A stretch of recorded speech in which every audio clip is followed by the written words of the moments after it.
Now, our speaker is Emin Yeltepe from Turkish Energy Nuclear and Mining Research Agency.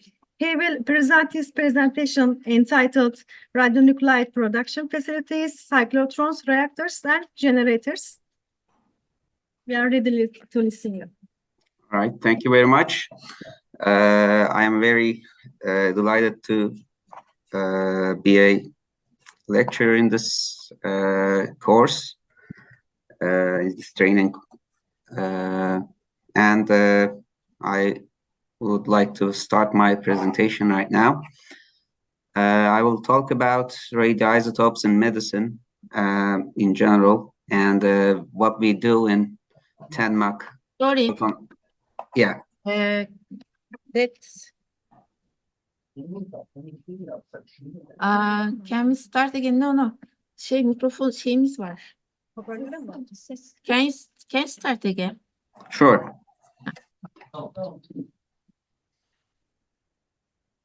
Is everything okay now? All right, thank you. I will talk about radioisotopes in medicine in general and what we do in 10 Mach proton accelerator facility.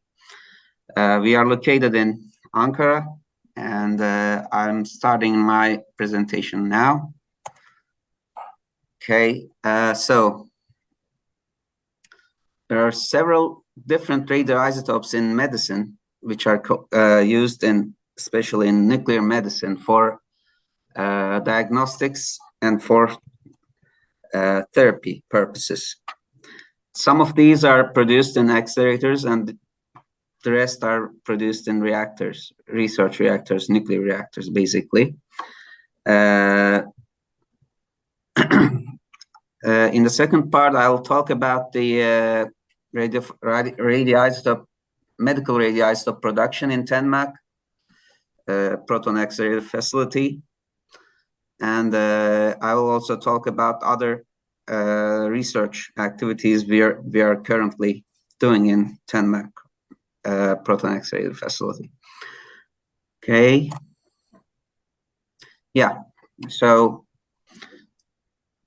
radioisotopes play a very critical role in medical imaging and targeted therapy and research purposes. These are very important, especially for cancer patients. So some of these radioisotopes are produced in accelerators, as I said before. These are usually cyclotrons, which are comparatively compact with respect to linear accelerators. And some are produced in research reactors, small scale nuclear reactors, basically. And some of these radionuclides that are produced in accelerators and nuclear reactors are so these. The problem with accelerators and nuclear reactors is they're very expensive and they're very hard to run. So you can't install accelerators and reactors every place. So what you have to do is you have to produce these radioisotopes and transfer to the hospitals very quickly. Or there are generator systems like this Dr. Bostosun previously described, this mother-daughter radionuclides, which you use the daughter radionuclide, but which is a very short, usually short half-life radionuclide, and what you transfer to the hospital is the mother radionuclide. Then you separate the daughter and you use the daughter as your medical agent. So in cyclotrons, what we usually produce is fluorine 18. This is probably the most used radionuclide right now in positron emission tomography imaging in the form of FDG, fluorodeoxy glucose, which is a kind of a sugar, which is why we use sugars. The reason is cancer cells use as much as 10 times more sugar than regular cells. So sugar with labeled with radioisotopes are more collected or accumulated in cells, in cancerous cells, basically. So fluorine-18, as I said, there's iodine-123, which is used in the diagnostic imaging of thyroid gland and thyroid function. Also, we have thallium-201, which is kind of outdated, but still there is some use in the world for myocardial perfusion imaging, which is probably the highest deaths occur per year in the whole world, I guess, which is coronary artery disease. There are also very short half-life radioisotopes like carbon-11, nitrogen-13, oxygen-15. These are usually require small cyclotrons, which are located in the hospitals. So most of these have like half-life in minutes, like a couple of minutes. So you have to inject the pharmaceutic directly after production. So another one of these radioisotopes is gallium-68. This is a very important radionuclide. I will also talk about it later. Also, another one is copper-64, zirconium-89, and scandium-44. These are very new, comparatively, let's say, new radioisotopes, which are being produced in accelerators. These are usually, so accelerators provide usually protons or positive ions like deuterons or alpha particles. What is the reason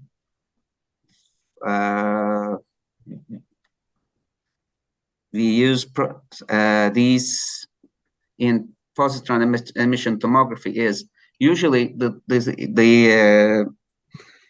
radioisotopes you produce in cyclotrons have extra protons, so they usually go under beta plus decay. So what you get is positrons, and after positron annihilation, you get two 511 keV gamma rays, and these are used. These are emitted almost 180 degrees, like opposite each other, so you can detect each one with a detector, and this gives you better precision in your imaging. That's why we use like fluorine-18, gallium-64, 68, copper-64, and others. All right, and in nuclear research reactors, you usually produce neutron-rich radioisotopes, and these go under usually, not always, but usually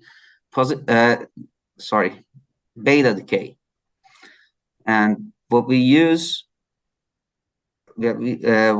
get from nuclear reactors is technetium-99M.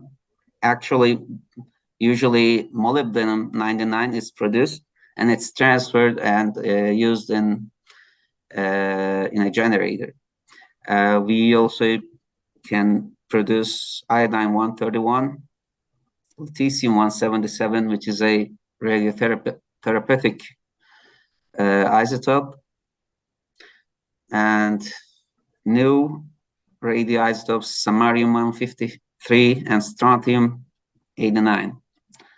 Also, there are other very, like as I said, comparatively new radioisotopes, terbium-161, rhenium-188, and actinium-225, which is probably the radioisotope of the future for alpha-targeted therapy. This is basically it seems like the best mode of radionuclide therapy. Okay, so we have generators. I talked about it before, and generators enable production of short-lived isotopes from a long-lived parent. This mother-daughter relationship. In this case, for example, for molybdenum-99, molybdenum has a half-life of, I guess, 3 days. Technetium is 6 hours. So after you wait for some time, there's you get technetium-99m from the generator. Then if you wait for a couple of, like, 4 or 5 half-lives, almost the same amount of technetium-99m is again produced.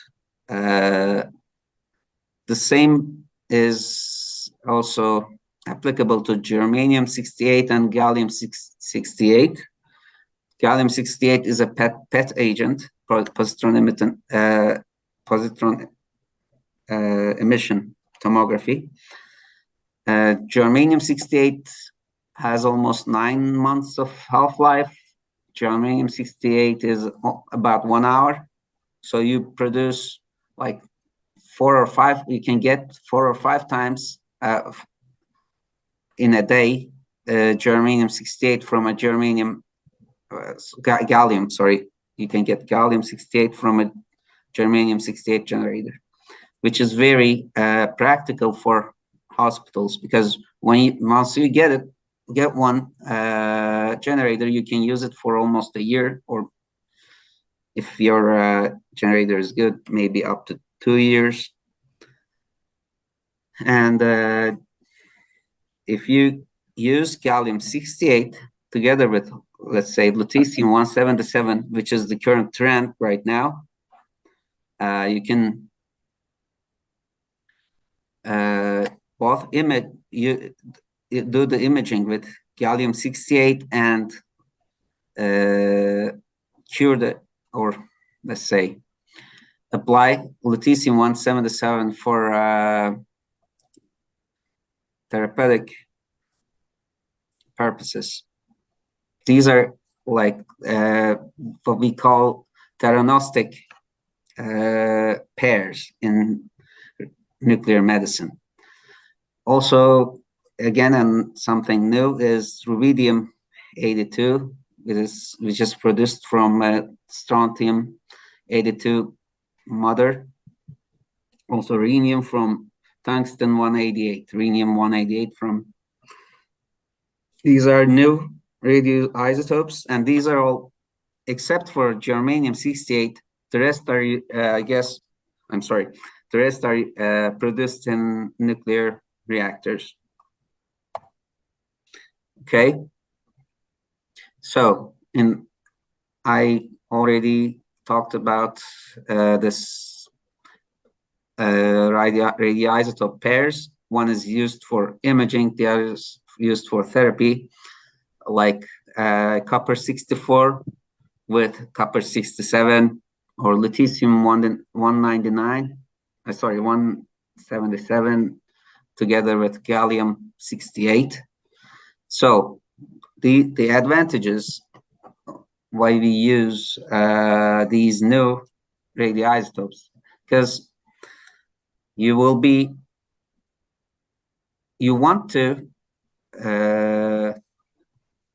like send these radioactive agents to a specific place in the body, specific tissue in the body. So you don't want to damage other tissues, like for example, if the patient has like liver cancer, you use a specific peptide or molecule which is only accumulated in the liver. So you don't want to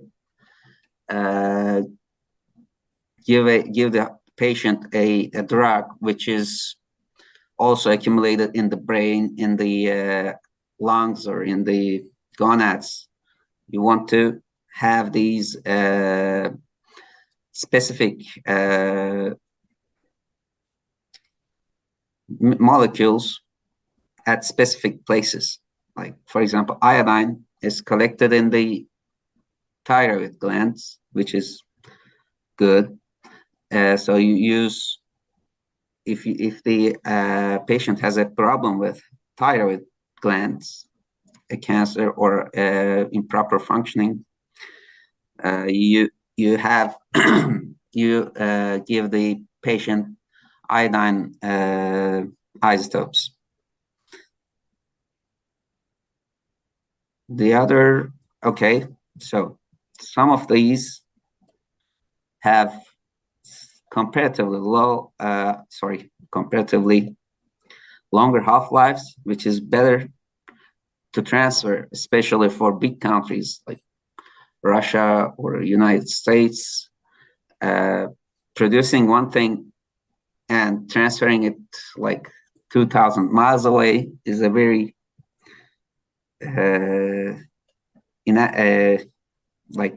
inapplicable most of the time if the half-life is too short. So you want shorter half-lives for less dose and longer half-lives for logistical purposes. So there has to be a kind of a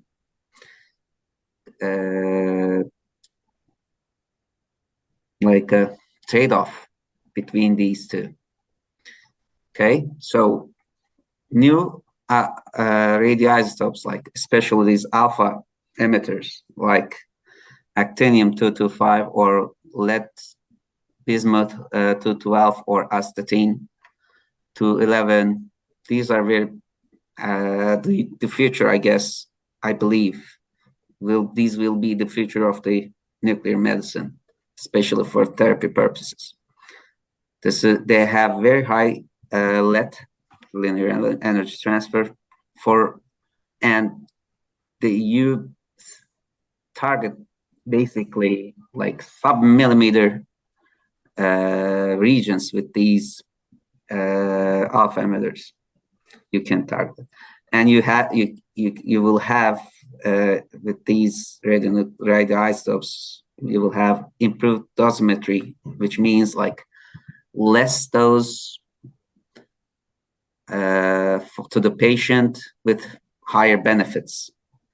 Also, you can apply personalized treatment planning, like specific to a patient.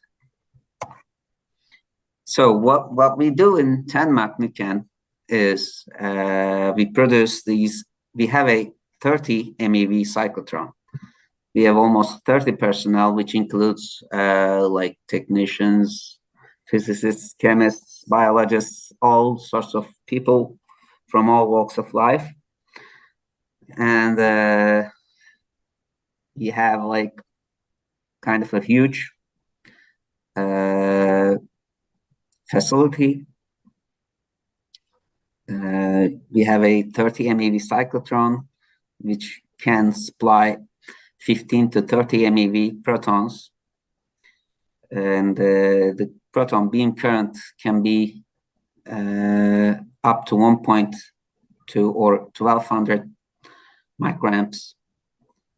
And we have 4 beam lines. You can see it on the picture to the right. One is for liquid targets, which we can produce fluorinating from enriched oxygen, like oxygen 18 enriched oxygen. Also, we have a solid target system. This system usually is used for SPECT, single photon emission tomography radioisotopes. And also, we can also produce germanium 68 in the same beam line. We have a gas target system which we can produce iodine 1, 2, and 3, and we have a research vault which we do stuff with the cyclotrons, with the accelerator, which is usually not related to radioisotope production. So, okay. So we started producing radiopharmaceutics in 2020. The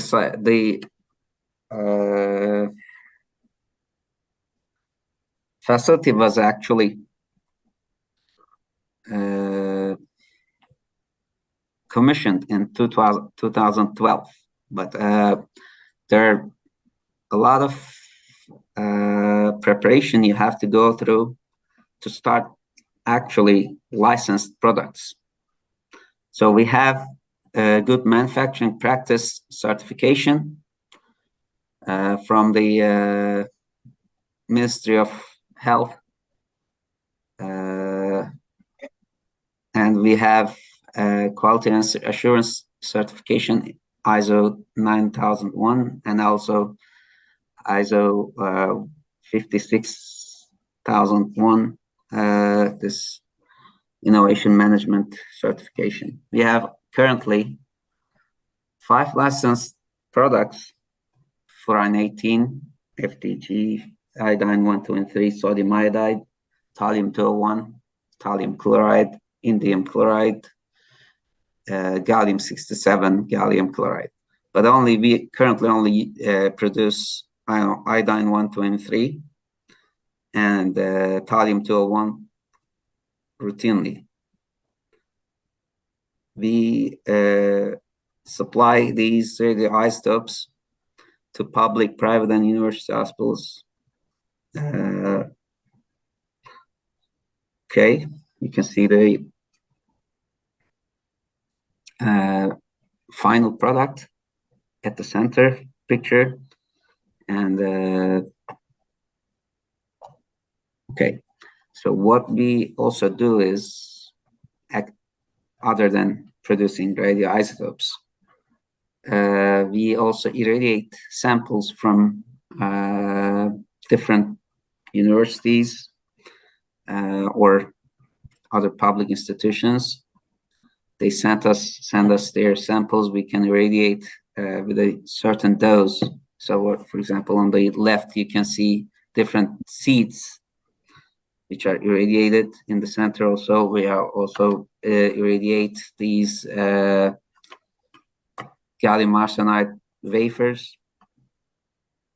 Also, we also irradiated before the solar panels for like a couple of universities, basically.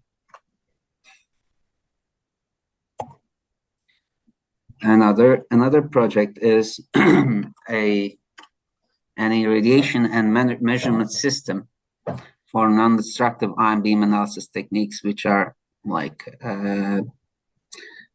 PIXE, proton-induced X-ray emission, proton-induced gamma emission, PGA.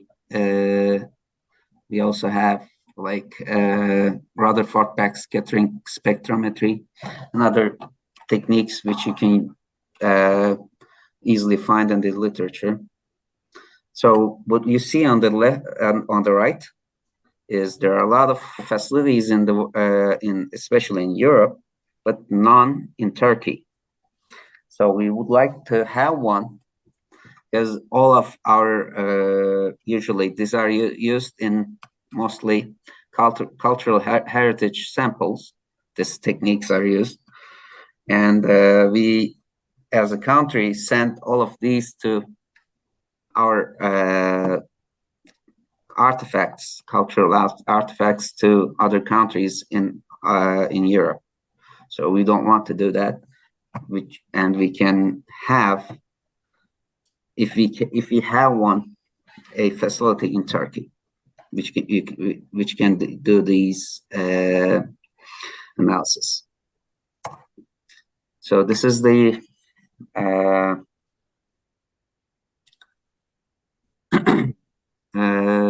chamber, vacuum chamber, which we can put 4 samples at a time. And there's a motor which changes, a carousel system which changes the sample. And we can detect, there are a lot of detectors around it. And we can detect specific emissions like X-rays, gammas, scattered protons or neutrons, or like heavy ions, whatever, with these detectors. So this is a preliminary result, which we did with certified materials, and the results are pretty acceptable.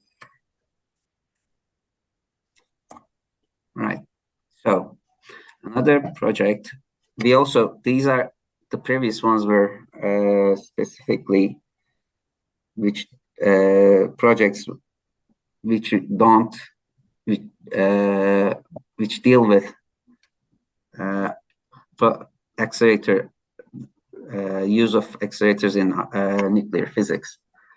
So this is radioisotope production project.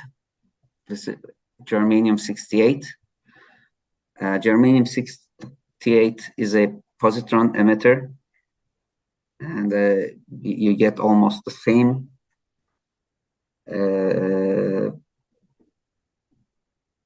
imaging quality with germanium-68. But the good thing about gallium-68 is, compared to fluorine-18, is you can, it's a very versatile radioisotope. You can bind it to a variety of other type of molecules, like tissue-specific molecules, which you can't usually do with fluorine-18. And its half-life is almost half of fluorine-18. For example, these are the molecules, dotatate, PSMA, and other stuff. And we can use this gallium-68 with a therapeutic radioisotope like lutetium-177 or actinium-225 for very good cancer treatment. Germanium-68 can be produced with 25 to 30 MeV protons in a cyclotron, and the half-life of germanium-68 is 9 months, and effective use is almost 1.5 years. Okay, so the production steps are here. The electroplate gallium nickel alloy. This is like 70% gallium, 30% nickel. Why we add nickel is gallium is not a good heat conductor. So we would like to dissipate heat at the target. We should have, like, effectively. So we add nickel, which has better heat conduction capability. So and in the third picture from the left, you can see the produced like the electrodeposited gallium nickel on copper plates. After that, we physically and chemically characterize the plating, electroplating. We determine the percentage of gallium to copper, nickel, and also we would like to measure the thickness of the electrodeposited gallium nickel alloy. And after this deposition process, we irradiate these copper plates about 100 and 150, between 100 and 150 microamps of proton current with around 25 MeV protons energy. So first, what we use is cold process, which is basically inactive germanium. So you have to in all radiochemistry, before starting to work with radioactive material, which has like a lot of problems in terms of contamination, in terms of personnel, irradiation risk. So what you do is you perfect your methods with non-radioactive isotopes, because non-radioactive and active radioactive isotopes they all have the same chemistry. For example, like let's say zinc 65 and zinc 64, which is a stable form, has the same chemistry. It doesn't. The chemistry depends on the element, not the isotope. So what we do is this is called cold processing. So you perfect your methods with cold cold isotopes or stable isotopes. Then after this everything works to your taste, you go on to radioactive material processing. So we went through this cold process. We dissolved the target. We added like these radioisotopes, which are produced together with germanium 68, like cobalt 57, like zinc 65 or germanium 71, whatever. So we added these elements to the solution. Then we can then get the perfect procedure at the end. So we did a couple of tests for irradiation, also for chemical processing. And we did a irradiation test before, like a couple of years ago. A total of 10 microamp per hour hours charge, and everything looked good. Then we went on to actual production. This germanium project is 68 project is currently still in the commercialization the commercialization of the production. So what we want to do is, like, usually for best production, you have to optimize your all of the steps in the production, so that you can supply it the radioisotope, like without hitches, without problems. And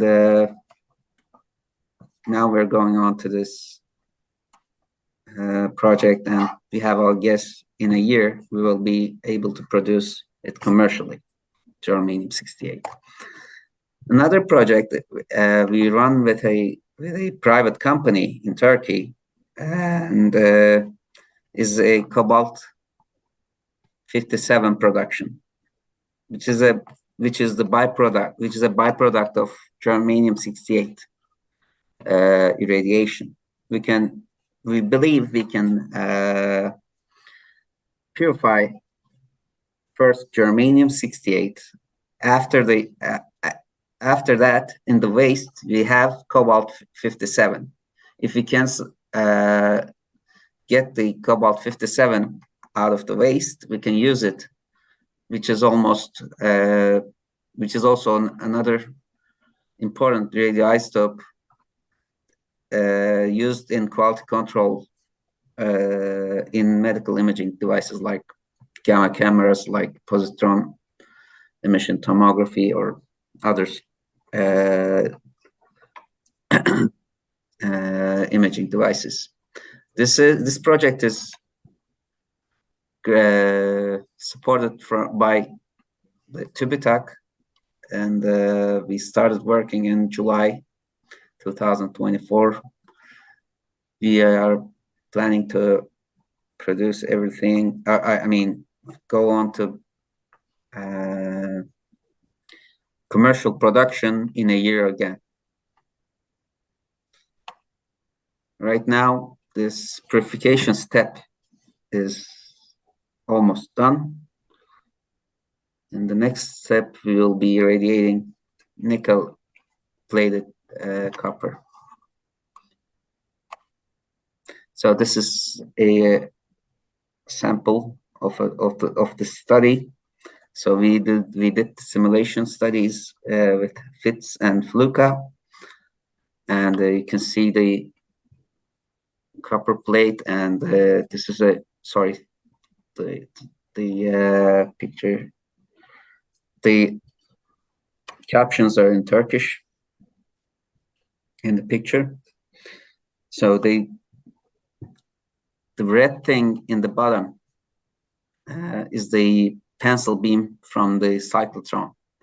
It hits at a 6 degree to the copper plate, which is used because you can irradiate a long strip at this degree uniformly. So we already irradiated a target for 70 hours for both germanium-68 and cobalt-57 production at 1 to 120 micrograms and 25 MeV energy. Others, we are going on to other projects now. We have an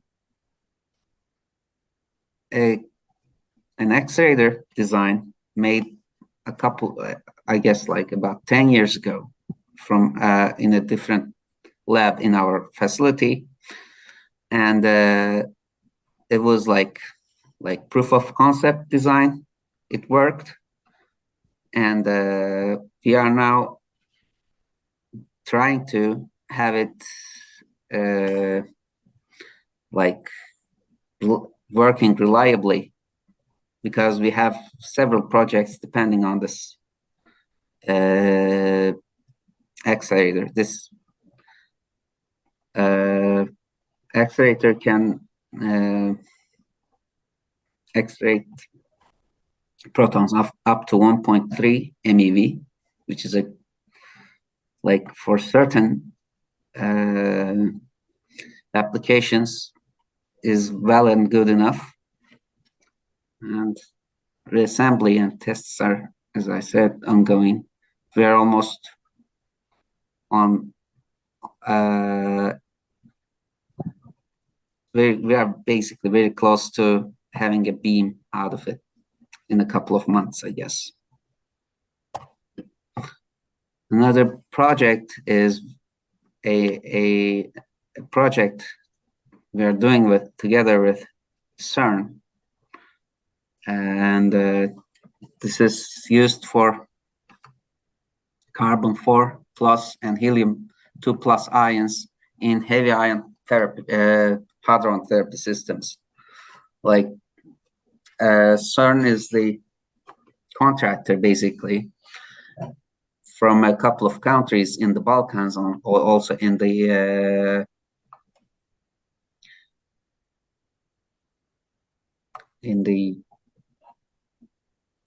north. I don't remember the Baltic countries. They want to like build a heavy ion accelerator for for heavy ion therapy. These probably will be with helium or carbon ions, and the starting point of this accelerator will be an RFQ specifically designed for it. And we are doing the design, and we'll be supplying technical specifications to the production unit. Okay, so for what are our future plans? We would like to produce more commercial radioisotopes, especially for thallium-201 and iodine 123. These are already like stable, reliably produced radioisotopes. We would like to optimize germanium-68 production for high volumes, because this radioisotope requires very long times of irradiation, like 10-20 days, and we would like to produce cobalt-57 routinely. Also, we would like to work on these new novel, let's say, medical radioisotopes like copper-64, zirconium-89, and actinium-225. Yeah, we would like to also work on several research topics. We would like, I told you about this ion beam analysis techniques. We would like to validate these techniques, these methods, and establish an analysis lab for this.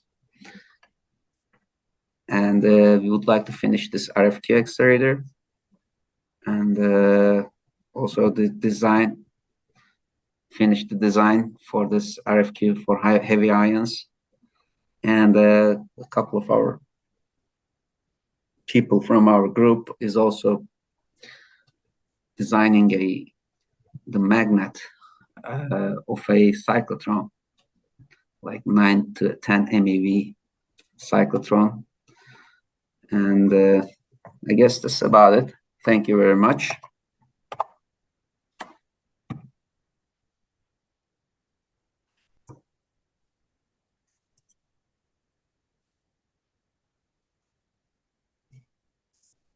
Emin Hocam, sohbette birkaç soru var gibiydi. Tabii. Ben biraz hızlı gittim. Yok gayet güzel. Ağzınıza sağlık. Gayet güzel oldu hocam. Sohbette görünüyordu sanırım ama Ayfer Soylu hanımefendi sormuş. Siz görebiliyor musunuz Emin Hocam? Bakayım hocam. Beni duyabiliyor musunuz acaba? Evet Ayfer Hanım. Merhaba Emin Bey. Sorry Merhaba. for, let's go back to English. I have already written there, and it is partly answered after I sent the question there, but as you know, in Monroe, we are now, it's a curium company anyway. We Yeah. are producing gallium generator from germanium. I don't. Oh, Sorry, buyurun. okay. Evet. We are producing, and it's already at the marketing authorization stage. We have Mhm. applied for Europe and for Turkey. So, as you might know, we need germanium. Yes. We used to get it from abroad, mostly from Curium. Finally, Curium acquired our company, so they are going to supply us with germanium anyway. But we all know that it's a very valuable radioactive element, radio precursor.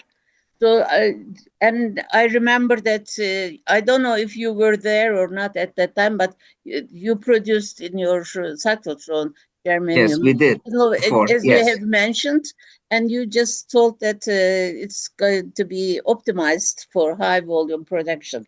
And Yes. now it is partly answered, but how long would it take? Probably you could give some information about that. So we are expecting it to complete these optimization processes in about half a year, let's say 6 months. So at the end of this year, So we almost. already irradiated a plate for 70 hours, which is like we are expecting more than like 150 millicuries from this. And we also we are working with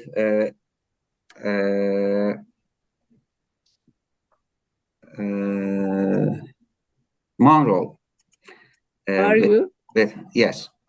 Oh, okay. So, I didn't know I mean, that. I'm already working as a consultant in Monroe, but I didn't know that there was such a development in that sense. Yes, yes. Thank you for in this the information. last couple of weeks, we Oh. got together and we had a couple of meetings. We're now deciding how to proceed, like, because it's going to be a private and like public collaboration. Okay. So there has to be some kind of a Probably I've just put something which is confidential. Huh?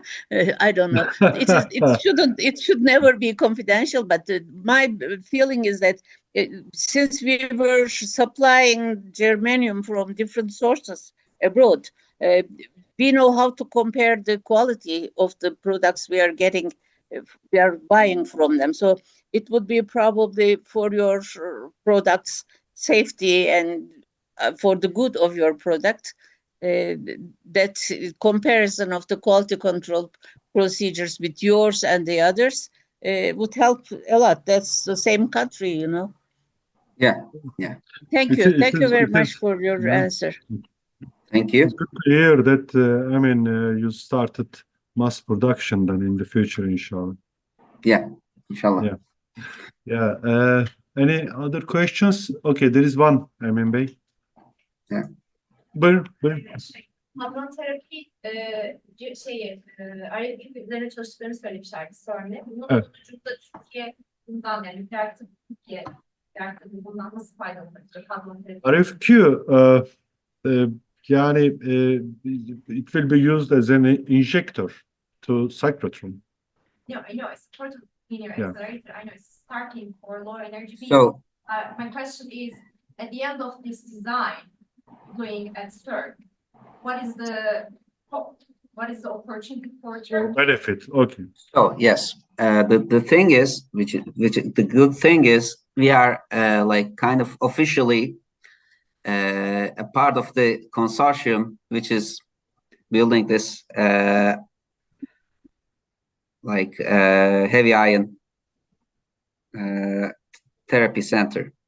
So as Turkey, so we will supply some money, also some technical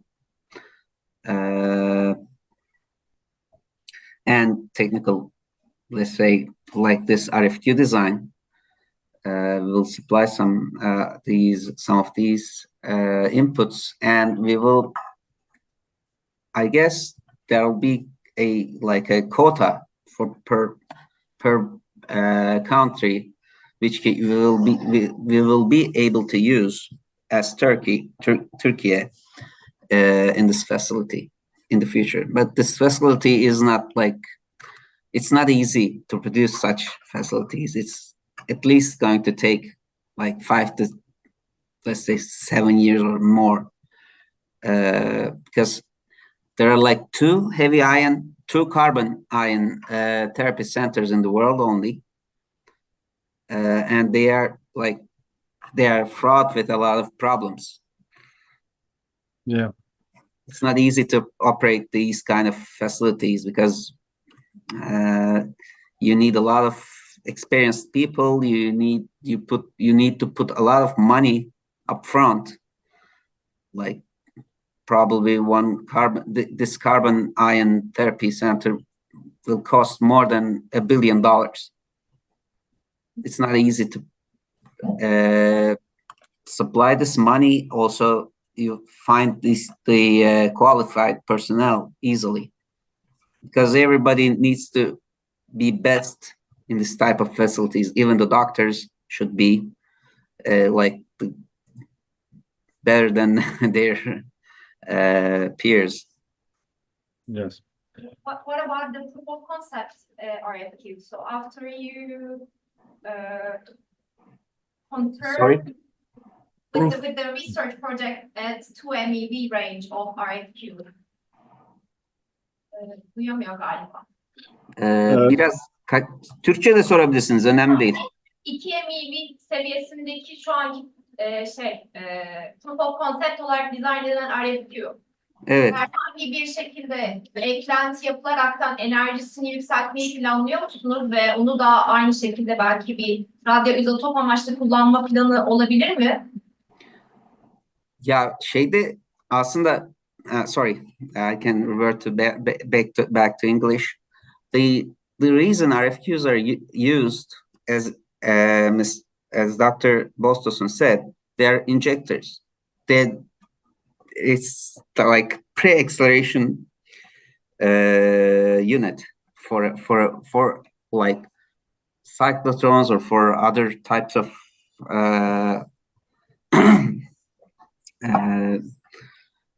accelerators. Like even CERN, this Large Hadron Collider, has like an RFQ system at the front. So your basic aim is to get a better shaped or better beamline with better emittance into the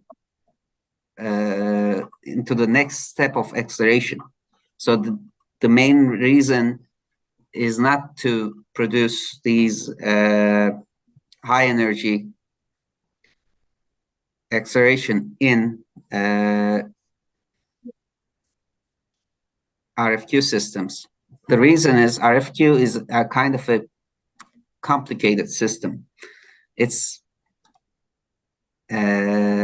not very energy efficient most of the time, because you apply a lot of electricity, like to produce these radio frequency fields, and most of the time the energy efficiency is not very good. Let's say not always, but sometimes it's not very good. So what you don't want to exert. So what you do after, if you want to increase the energy, you can always add more RFQ units. But better way is not using this way, because, as I said, production is hard for these units. What you do is you use like other types of like this drift tube Linux or other type of acceleration units as the next steps. You can always, and they are cheaper and they're more efficient. Do you have any plan to design and add DTL structure at the end of that RFQ? Because Yes, you can. We haven't, but you can. We can. I mean, it's possible. okay. I mean, in the future, maybe we will, because it's better to do to, as I said, to increase the energy, to accelerate more to higher energies with other types of accelerator techniques, acceleration Okay. techniques. Thank you. Emin hocam, there's another one in the sohbet.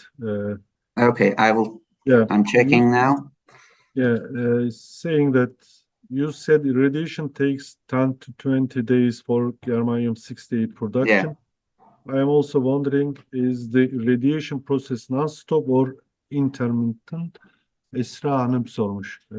So, what you get from a 240-hour long irradiation is like about, let's say, like 800 millicuries or so, which is like not perfect.